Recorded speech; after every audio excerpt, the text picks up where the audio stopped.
Baiklah, saya akan mencoba menjelaskan materi tentang konsep perlindungan dan penegakan hukum. Sebelum itu, saya akan memberikan sebuah pengantar di mana apabila suatu negara tidak memiliki peraturan perundang-undangan yang berlaku. Sebagai contoh, apabila di lingkungan keluarga tidak ada aturan, di lingkungan masyarakat tidak ada norma-norma sosial yang mengatur, dan yang ketiga, di lingkungan negara itu sendiri tidak ada peraturan perundang-undangan yang berlaku, maka ketertiban, keamanan, dan ketentraman di dalam negara itu sulit untuk diwujudkan. Karena masing-masing kita atau masing-masing pribadi dari kita akan mengusahakan dan menghalalkan segala cara untuk mencapai tujuan kita tersebut. Mengenai pengertian perlindungan hukum itu sendiri, menurut Hamdi Hamzah, perlindungan hukum adalah daya upaya yang dilakukan secara sadar oleh setiap orang maupun lembaga pemerintah dan swasta untuk mengusahakan pengamanan, penguasaan, dan pemenuhan kesejahteraan hidup sesuai dengan hak-hak yang ada. Dari pengertian tersebut dapat kita simpulkan bahwa bahwa hukum memberikan perlindungan kepada manusia dalam memenuhi berbagai kepentingannya. Nah, tidak terlepas dari itu, manusia itu pun juga harus melindungi kepentingan orang lain. Sedangkan menurut Simanjuntak, pengertian perlindungan hukum yaitu daya upaya atau segala upaya yang dilakukan pemerintah untuk menjamin adanya kepastian hukum serta memberikan perlindungan kepada warganya agar hak-haknya sebagai warga negara tidak dilanggar, dan bagi yang melanggar akan diberikan sanksi sesuai dengan peraturan yang berlaku. Dengan demikian dapat disimpulkan bahwa suatu perlindungan disebut sebagai dengan perlindungan hukum apabila memiliki unsur-unsur sebagai berikut. Yang pertama yaitu adanya perlindungan dari pemerintah kepada warganya. Yang kedua yaitu adanya jaminan atau kepastian hukum. Yang ketiga berkaitan dengan hak-hak warga negara. Dan yang keempat itu sendiri yaitu adanya sanksi bagi pihak yang melanggar. Kemudian suatu ketentuan hukum memiliki tugas-tugas sebagai berikut. Yang pertama yaitu menjamin agar terjaminnya kepastian hukum untuk setiap orang di dalam lingkungan masyarakat. Yang kedua yaitu menjamin di lingkungan negara tersebut menjamin adanya ketentraman, keamanan, keadilan, dan lain sebagainya. Kemudian tugas yang ketiga dari ketentuan hukum itu yaitu agar jangan terjadinya perilaku atau perbuatan main hakim sendiri di lingkungan masyarakat tersebut. Sebagai contoh dari perlindungan hukum itu sendiri yang sering kita dengar yaitu perlindungan terhadap konsumen yang diatur oleh Undang-Undang Republik Indonesia Nomor 8 Tahun 1999. Kemudian banyak contoh perlindungan hukum lainnya seperti perlindungan hukum terhadap pengaturan mengenai hak kekayaan intelektual, kemudian pengaturan hak paten, kemudian merek dan varietas tanaman dan lain sebagainya. Perlindungan hukum tidak hanya diberikan kepada orang-orang yang tidak melanggar hukum itu sendiri, tetapi perlindungan hukum juga diberikan kepada orang-orang yang melanggar, karena perlindungan hukum bersifat universal atau diberikan kepada semua orang. Baiklah, hanya itu. Baiklah, saya Rizaldi akan melanjutkan materi tentang pentingnya perlindungan dan penegakan hukum. Jika tidak adanya perlindungan dan penegakan hukum, maka akan terjadi ketidakadilan, ketidaknyamanan, dan ketertiban tidak akan didapatkan. Sebagai negara hukum, Indonesia wajib menjalankan proses perlindungan dan penegakan hukum. Negara wajib melindungi setiap warga negaranya dari ketidakadilan, ketidaknyamanan, dan penyimpangan hukum lainnya. Selain itu, negara juga mempunyai kekuasaan mutlak untuk mengatur semua warga negaranya untuk melaksanakan semua ketentuan-ketentuan yang berlaku. Perlindungan dan penegakan hukum sangat penting karena dapat mewujudkan hal-hal seperti: pertama, tegaknya supremasi hukum.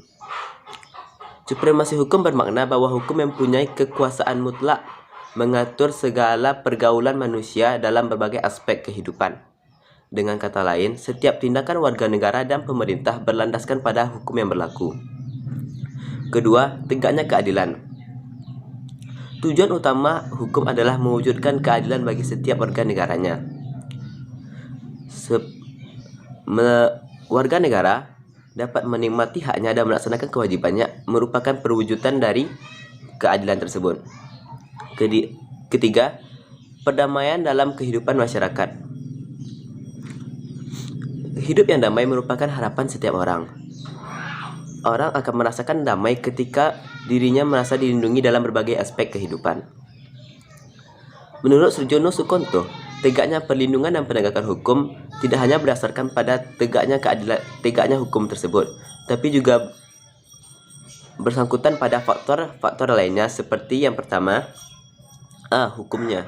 Ya, maksudnya hukum yang berlaku tidak bertentangan dengan ideologi negara. Adapun penyusunan hukum tersebut berlandaskan atau berdasarkan pada konstitusi negara.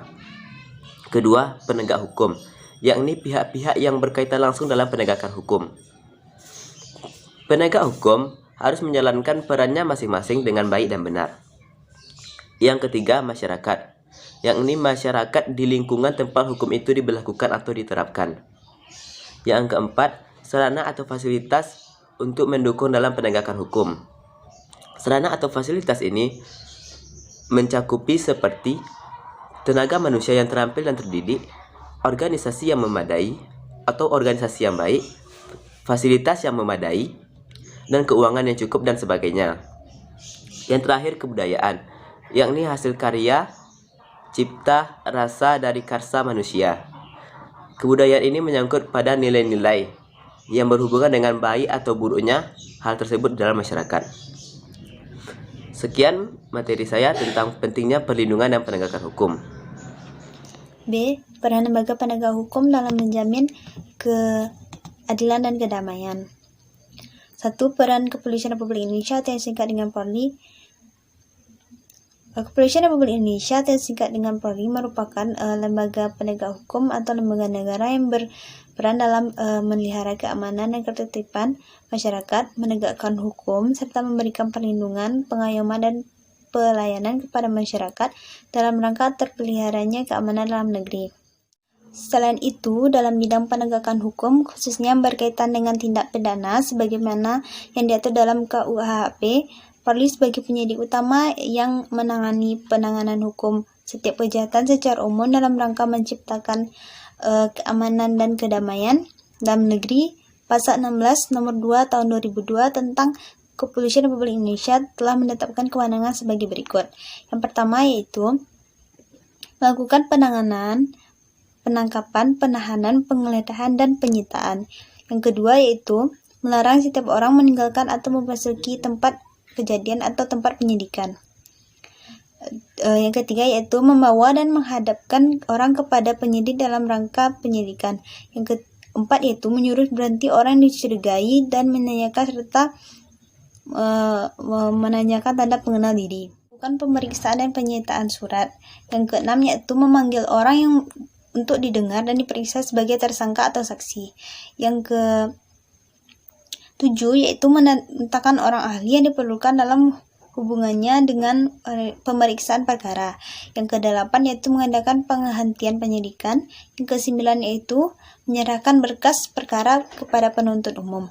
Yang ke-10 yaitu mengajukan permintaan secara langsung kepada pejabat imigrasi yang berwenang di tempat pemeriksaan dalam keadaan mendesak atau mendadak untuk mencegah dan menangkal orang yang disangka telah melakukan tindak pidana. Yang ke-11 yaitu memberikan petunjuk dan bantuan penyidikan kepada penyidik pegawai negeri sipil serta menerima hasil penyidikan penyidik pegawai negeri sipil untuk diserahkan kepada penuntut umum.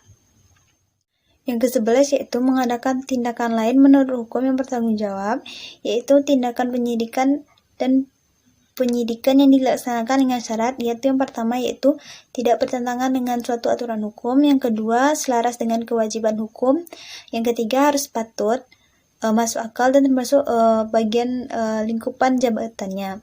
Yang keempat yaitu pertimbangan layak berdasarkan keadaan memaksa, dan kelima yaitu menghormati hak asasi manusia. Yang kedua yaitu peran Kejaksaan Republik Indonesia.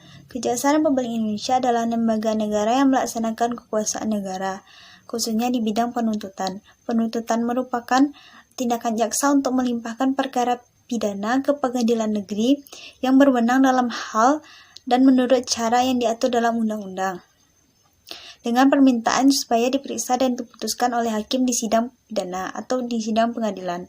Keberadaan Kejaksaan Republik Indonesia diatur dalam Undang-Undang Republik Indonesia Nomor 16 Tahun 2004 tentang Kejaksaan Republik Indonesia. Berdasarkan undang-undang tersebut, kejaksaan sebagai salah satu lembaga penegak hukum dituntut terlebih berperan dalam menegakkan supremasi hukum, perlindungan kepentingan umum, penegakan hak asasi manusia, serta pemberantasan korupsi, kolusi, dan nepotisme atau KKN. Adapun yang menjadi tugas dan wewenang Kejaksaan Republik Indonesia yaitu di bidang pidana, diantaranya melakukan penuntutan, melaksanakan penetapan hakim, melakukan pengawasan terhadap pelaksanaan putusan pidana bersyarat, putusan pidana pengawasan, serta putusan pidana lepas bersyarat. Yang kedua yaitu di bidang perdata dan tata usaha negara. Kejaksaan dengan kuasa khusus dapat bertindak baik di dalam maupun di luar pengadilan untuk dan atas nama negara atau pemerintahan. Yang ketiga yaitu dalam bidang ketertiban dan ketentraman umum. Di antaranya yaitu peningkatan kesadaran hukum masyarakat, pengamanan kebijakan penegakan hukum, pengawasan peredaran barang cetakan, serta pencegah penyalahgunaan dan atau penodaan agama. Yang ketiga, peran hakim sebagai pelaksanaan kekuasaan kehakiman. Di Indonesia, perwujudan kehakiman diatur sepenuhnya dalam Undang-Undang Republik Indonesia Nomor 48 Tahun 2009 tentang kekuasaan kehakiman. Badan peradilan yang berada di bawah Mahkamah Agung meliputi badan peradilan yang berada di lingkungan peradilan umum, peradilan agama, peradilan militer, dan peradilan tata usaha negara, serta oleh sebuah mahkamah konstitusi.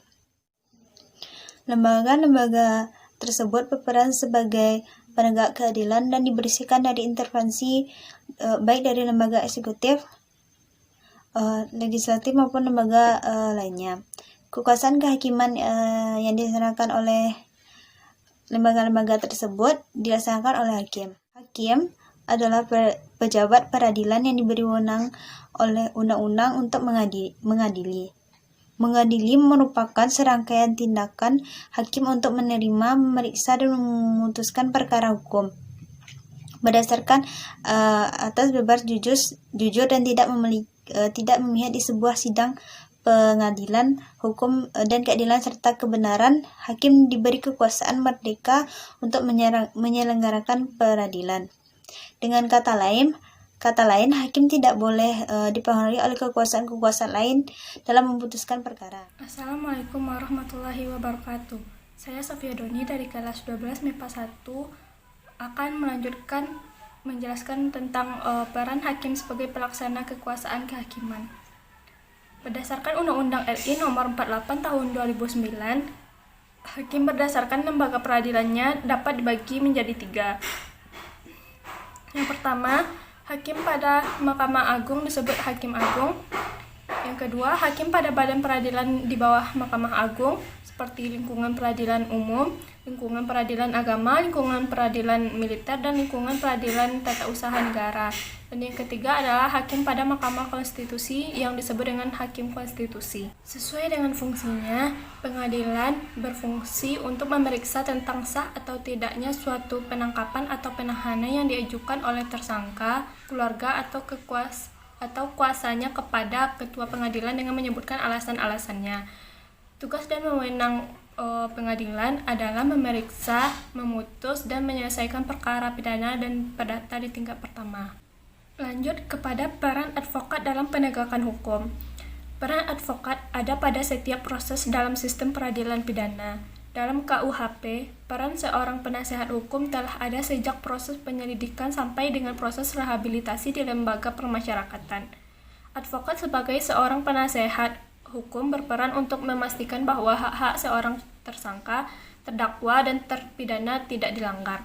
Advokat bertindak sebagai penyeimbang terhadap upaya paksa yang diberikan oleh undang-undang kepada penegakan hukum. Peran advokat ini menjadi penting.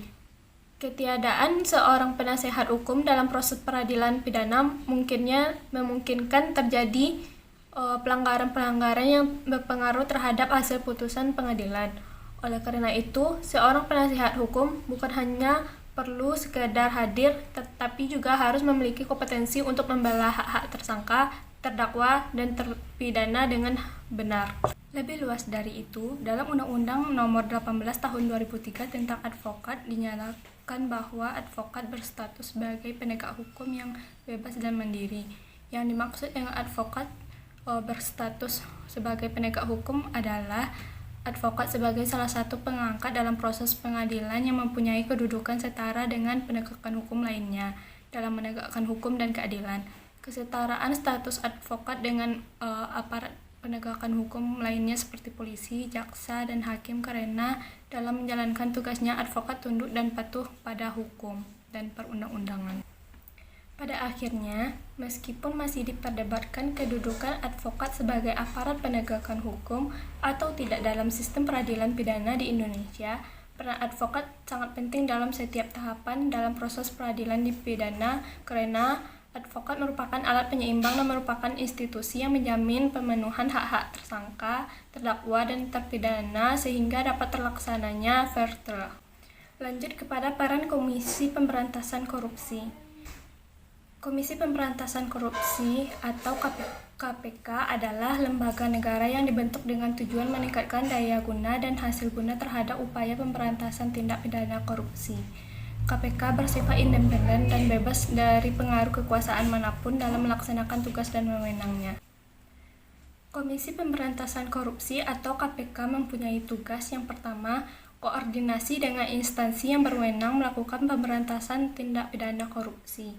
Yang kedua, supervisi terhadap instansi yang berwenang melakukan pemberantasan tindak pidana korupsi.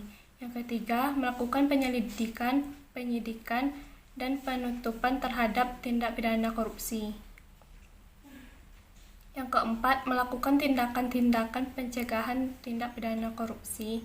Dan yang kelima adalah melakukan monitor terhadap penyelenggaraan pemerintah negara. Dalam melaksanakan tugas koordinasi, Komisi Pemberantasan Korupsi atau KPK berwenang yang pertama mengkoordinasi penyelidikan, penyidikan, dan penuntutan tindak pidana korupsi. Yang kedua, menetapkan sistem pelaporan dalam kegiatan pemberantasan tindak pidana korupsi. Yang ketiga, meminta informasi tentang kegiatan pemberantasan tindak pidana korupsi kepada instansi yang terkait. Yang keempat, melaksanakan dengan pendapat atau pertemuan dengan instansi yang berwenang melakukan pemberantasan tindak pidana korupsi. Dan yang kelima, meminta laporan instansi terkait mengenai pencegahan tindak pidana korupsi. Sekian penjelasan dari saya. Mohon maaf apabila ada kesalahan. Wabillahi taufiq wal hidayah. Assalamualaikum warahmatullahi wabarakatuh. Baiklah, saya Viola Yuliantika akan membacakan materi yang ketiga, yaitu dinamika pelanggaran hukum. Bagian pertama yaitu berbagai kasus pelanggaran hukum. Pelanggaran hukum adalah pengingkaran terhadap kewajiban-kewajiban yang telah ditetapkan oleh peraturan atau hukum yang berlaku. Ketidakpatuhan terhadap hukum disebabkan oleh dua hal. Yang pertama, pelanggaran hukum oleh si pelanggar sudah dianggap sebagai kebiasaan. Yang kedua, hukum yang berlaku sudah tidak sesuai lagi dengan tuntutan kehidupan. Contoh perilaku yang bertentangan dengan aturan yang dilakukan dalam lingkungan keluarga, sekolah, masyarakat, bangsa, dan negara. Yang pertama, dalam lingkungan keluarga, yaitu contohnya yang pertama, mengabaikan perintah orang tua. Yang kedua, nonton TV sampai larut malam. Yang ketiga, bangun kesiangan. Dalam lingkungan sekolah, contohnya yang pertama yaitu bolos. Yang kedua, datang terlambat. Yang ketiga, mencontek saat ulangan. Dalam lingkungan masyarakat, Contohnya yang pertama yaitu main hakim sendiri, yang kedua melakukan perjudian, yang ketiga mengonsumsi obat-obat terlarang. Dalam lingkungan bangsa dan negara, contohnya yang pertama yaitu tidak memiliki KTP, yang kedua tidak mematuhi rambu-rambu lalu lintas, yang ketiga merusak fasilitas negara. Bagian yang kedua yaitu macam-macam sanksi atas pelanggaran hukum. Untuk mencegah terjadinya tindakan pelanggaran terhadap norma atau hukum, maka dibuatlah sanksi dalam setiap norma atau hukum tersebut. Contohnya dalam norma agama, adanya sanksi yaitu tidak langsung karena akan diperoleh setelah meninggal, pahala atau dosa. Yang kedua, norma kesusilaan, sanksinya itu tidak tegas karena hanya diri sendiri yang merasakan atau merasa bersalah, malu, dan sebagainya. Yang ketiga, norma kesopanan, yaitu tidak tegas, sanksinya tidak tegas, tapi dapat diberikan oleh masyarakat dalam bentuk candaan, cemoohan, dan pengucilan. Yang keempat, norma hukum, yang sanksinya itu tegas dan nyata, serta mengikat dan memaksa bagi setiap orang tanpa kecuali. Dari pertanyaan tadi, sanksi terhadap norma hukum ada dua, yaitu nyata dan tegas. Tegas yaitu adanya aturan yang telah dibuat secara material, telah diatur dalam perundang-undangan. Ada dua macam hukuman, yaitu pertama hukum pokok. Hukuman pokok yaitu seperti hukuman mati dan hukuman penjara. Yang kedua, hukuman tambahan seperti pencabutan hak-hak tertentu, perampasan barang-barang tertentu, dan pengumuman keputusan hakim. Sedangkan sanksi nyata yaitu adanya aturan yang secara material telah ditetapkan kadar hukuman berdasarkan perbuatan yang dilanggarnya. Apabila sanksi hukum atau sanksi sosial tidak mampu mencegah orang dalam perbuatan melanggar aturan, ada sanksi lainnya, yaitu sanksi psikologi. Sanksi psikologi adalah sanksi yang membuat seseorang memiliki perasaan bersalah dalam batin kita sendiri karena telah melakukan pelanggaran terhadap norma atau hukum. Sekian. Baiklah, saya akan melanjutkan materi subbab 3, bagian ketiga, yaitu partisipasi dalam perlindungan dan penegakan hukum. Keyakinan akan pentingnya perlindungan dan penegakan hukum harus dibuktikan. Salah satunya dengan berpartisipasi dalam proses perlindungan dan penegakan hukum. Wujudnya adalah dengan menampilkan perilaku yang mencerminkan ketaatan dan kepatuhan terhadap hukum. Ketaatan dan kepatuhan terhadap hukum yang berlaku merupakan konsep nyata dalam diri seseorang yang diwujudkan dalam perilaku yang sesuai dengan sistem hukum yang ada. Kepatuhan hukum mengandung arti bahwa seseorang memiliki kesadaran untuk memahami dan menggunakan peraturan perundang-undangan yang ada, mempertahankan tertib hukum yang ada, serta menegakkan kepastian hukum. Adapun ciri-ciri seorang yang berperilaku sesuai dengan hukum, yang pertama, ia akan disenangi oleh masyarakat sekitar, tidak menimbulkan kerugian bagi diri sendiri maupun orang lain, tidak menyinggung perasaan orang lain, dan juga menciptakan keselarasan di masyarakat. Perilaku yang mencerminkan sikap patuh terhadap hukum harus kita tampilkan dalam kehidupan sehari-hari, yaitu yang pertama di lingkungan keluarga dengan mematuhi perintah orang tua, ibadah tepat waktu, dan juga menghormati anggota keluarga lain seperti kakak dan adik. Yang kemudian di lingkungan sekolah dapat dilakukan dengan tidak menyuntik ketika ulangan, menghormati guru dan karyawannya, serta memakai seragam yang telah ditentukan.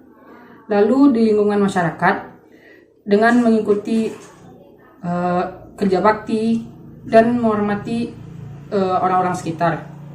Lalu di lingkungan bangsa dan negara dapat dilakukan dengan memiliki KTP dan juga SIM, serta membayar pajak. Baiklah, saya Zafran Ghazalia. Saya akan menyimpulkan hasil dari materi yang telah dibacakan oleh teman-teman sebelumnya. Yang pertama dari poin A, hakikat perlindungan dan penegakan hukum.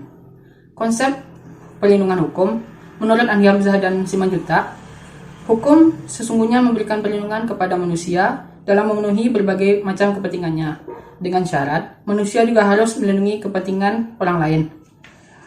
Perlindungan dan penegakan hukum sangat penting dilakukan karena dapat mewujudkan tegaknya supremasi hukum, tegaknya keadilan, serta mewujudkan perdamaian dalam masyarakat. Perlindungan dan penegakan hukum tidak akan terwujud apabila anggota masyarakat tidak memiliki kesadaran hukum. Kesadaran hukum yang tinggi tercermin dari pengetahuan dan pemahaman yang luas terhadap ketentuan yang berlaku, serta bersikap sesuai dengan hukum yang berlaku. Poin B, peran lembaga penegak hukum dalam menjamin keadilan dan kedamaian. Yang pertama, peran kepolisian atau Polri. Polri sebagai penyidik utama memiliki wewenang dan tugas sesuai dengan pasal 16 Undang-Undang RI Nomor 2 Tahun 2002, yaitu menangani setiap kejahatan secara umum dalam rangka menciptakan keadilan dan keamanan dalam negeri. Contohnya adalah melakukan penangkapan, penahanan, penggeledahan, dan penyitaan terhadap tersangka. Yang kedua, peran kejaksaan. Keberadaan kejaksaan diatur dalam Undang-Undang RI Nomor 16 Tahun 2004, yang dimana kejaksaan sebagai salah satu penegak hukum dituntut untuk berperan dalam menegakkan supremasi hukum, perlindungan kepentingan umum, penegakan HAM, serta pemberantasan korupsi, kolusi, dan nepotisme. Lembaga kejaksaan sendiri memiliki tiga tingkatan. Yang pertama, Kejaksaan Agung yang berada di tingkat pusat, Kejaksaan Tinggi yang berada di tingkat provinsi, dan Kejaksaan Negeri yang berada di tingkat kabupaten atau kota. Yang ketiga, peran hakim sebagai pelaksana kekuasaan kehakiman. Kekuasaan kehakiman diatur sepenuhnya dalam Undang-Undang RI Nomor 48 Tahun 2009 sebagai penyempurna dari Undang-Undang RI Nomor 4 Tahun 2004, di mana hakim berdasarkan jenis lembaga peradilannya diklasifikasikan menjadi 3 kelompok. Yang pertama, hakim pada Mahkamah Agung yang disebut dengan Hakim Agung. Yang kedua, hakim pada badan peradilan yang berada di bawah Mahkamah Agung, yaitu dalam lingkungan peradilan umum, lingkungan peradilan agama, militer, dan lain-lain. Yang ketiga, hakim pada Mahkamah Konstitusi, yaitu Hakim Konstitusi. Yang keempat, peran advokat. Advokat berprofesi sebagai pemberi jasa hukum. Jasa hukum yang diberikan dapat berupa konsultasi hukum, bantuan hukum, membela, mendampingi, dan melakukan tindakan hukum. Adapun tugas dari advokat secara khusus adalah membuat dan mengajukan gugatan, jawaban, sangkalan, dan mendesak segera disidangkan atau diputuskannya perkara.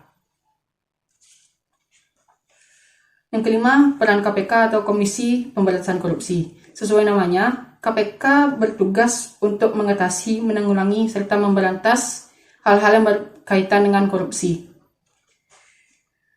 Kemudian poin C, dinamika pelanggaran hukum. Pelanggaran terhadap satu ketentuan hukum pada hakikatnya merupakan pelanggaran terhadap yang pertama aturan agama, dasar negara, konstitusi negara, serta norma-norma sosial lainnya di lingkungan masyarakat. Pelanggaran hukum merupakan bentuk ketidakpatuhan terhadap hukum. Ketidakpatuhan terhadap hukum dapat disebabkan oleh dua hal. Yang pertama adalah kebiasaan dari si pelanggar yang sudah terbiasa melakukan pelanggaran hukum. Yang kedua, hukum yang berlaku sudah tidak sesuai lagi dengan tuntutan kehidupan.